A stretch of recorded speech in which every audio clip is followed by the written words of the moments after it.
Hello everyone, it's Brett's here, Lionheart84, and just a short video today on my Rojo Brillante potted persimmon. This is one that I'm planning to put in the ground. It's been in this pot for 2 or 3 years and is probably a bit pot bound, but still reasonably healthy. I've cut it back a couple of times because of dieback.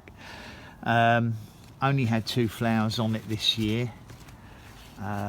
Mainly because I've cut it back. I didn't see any at first, and then I noticed late on that it had 2 flowers, and both flowers have set. There's that fruit there and that fruit there.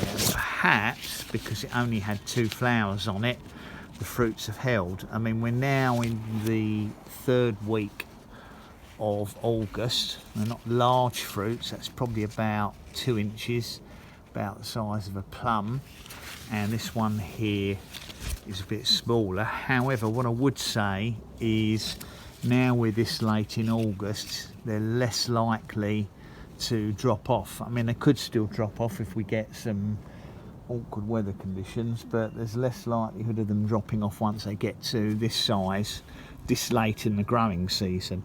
The plant's looking healthy and unstressed. There's no problems with the leaves on it. I haven't been feeding it because I wasn't too worried about the fruits, to be honest, because I'm going to put it, I think, in ground this winter once I've got myself properly reorganised.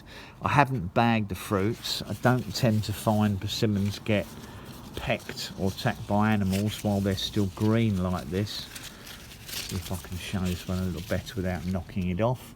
As I said, it's this one's a little bit smaller than the one above. They're both underneath leaves, so they're not too exposed to the sunshine.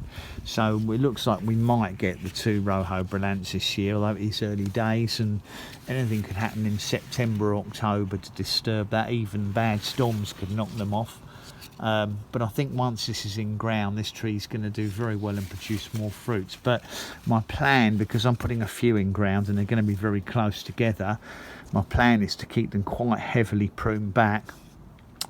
Probably keep them to about 2.5 metres tall and about 1 metre wide, so they'll be a little bit more dense on the branches, but it means we should still get some fruits off them each year. And I think once they're in ground, it's likely that the fruits will be better than when it's being in the pots where the watering's inconsistent and they haven't got access to food in the soil.